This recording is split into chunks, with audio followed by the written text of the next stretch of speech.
Analyze the text. Number 1. Determine central ideas. What is Polk's central argument regarding the ownership of Oregon? Identify the phrases he uses in that argument. So, basically he's saying that Oregon belongs to the United States. Let's see. He's talking about territorial rights. Let's see.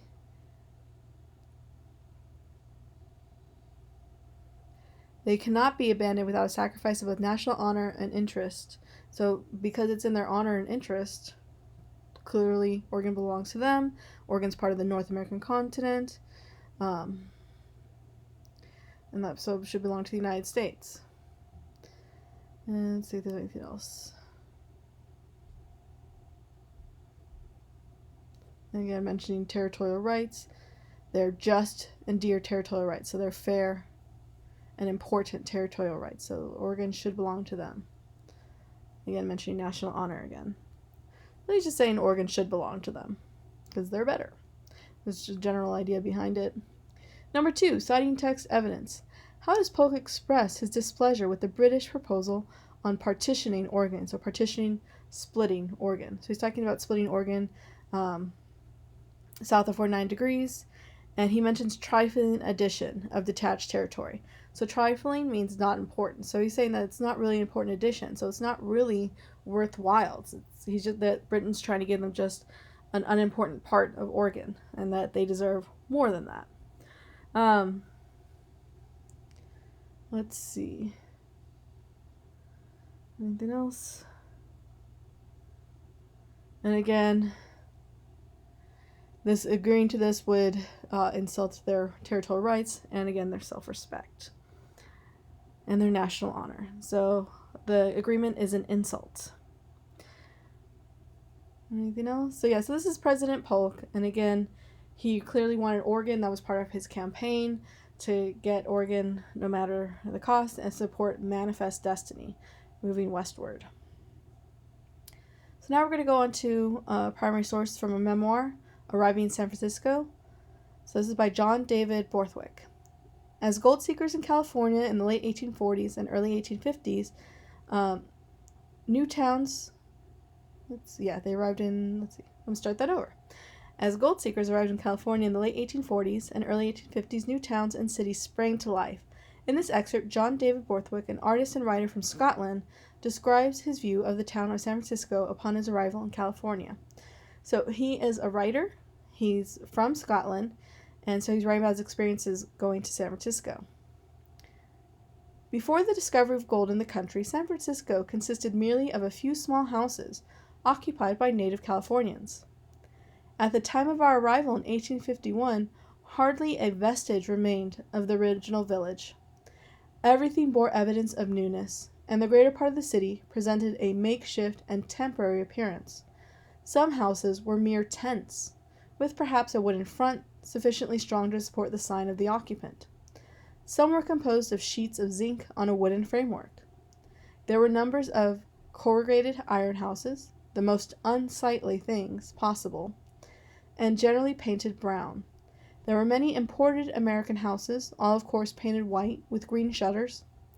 Also dingy-looking Chinese houses, and occasionally some substantial brick buildings.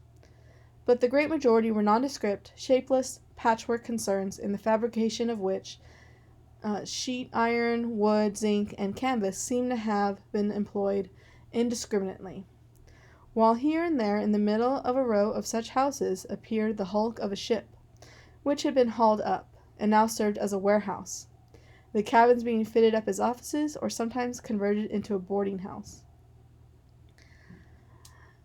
Analyze the text. Number 1, analyzing text presentation. How does Borthwick describe the buildings in San Francisco?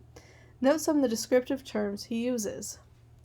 So we talk about unsightly. That's just another word for ugly. So he called a lot of the houses ugly, especially the corrugated iron houses.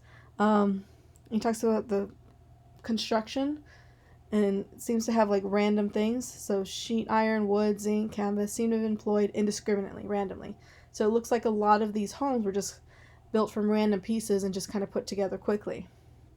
Again, some of the houses he refers to as tents, so they don't look very pretty.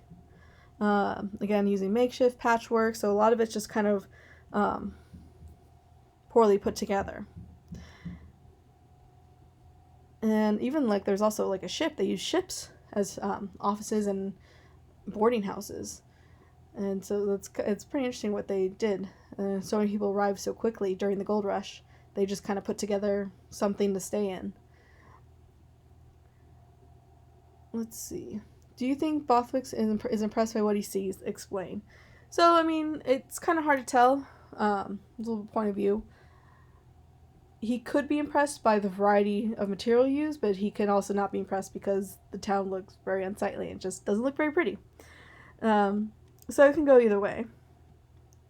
But yeah, because they all look temporary, their temporary appearance, the buildings look very unimpressive. But he could, again, be impressed with how quickly the town has grown, because before it was just a few small houses, and now it's just full of all these temporary houses. So what you guys are going to do is you guys are going to answer these two questions. So I'll go over these. Multiple perspectives. Number 1, making connections. How are the readings from Elizabeth Smith Geer and James K. Polk related? How do you think Geer might have felt about Polk's statements? Why might she have felt that way? So they're both about, well, you can kind of look at the title for similarities right there. How might she have felt about what Polk said? Would she have agreed with him? Why? Number 2, analyzing points of view. All three of these writers were involved in events related to the growth of the United States during this important period. How optimistic do you think each writer was about their own future, as well as that of the country? Explain your answer. So, is Elizabeth Geer optimistic about Oregon? Is Polk optimistic about Oregon? Is Borthwick optimistic about San Francisco? What do you think? This is opinion. You can tell me. So you should, your opinion, your answer may be different than someone else's, because this is, again, opinion.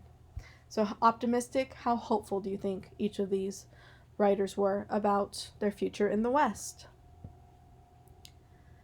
So you guys will work on those questions. And again, manifest destiny. Was it the right of all these people to go westward? To go expand as be part of the new, larger United States? Was manifest destiny justified? Was it fair?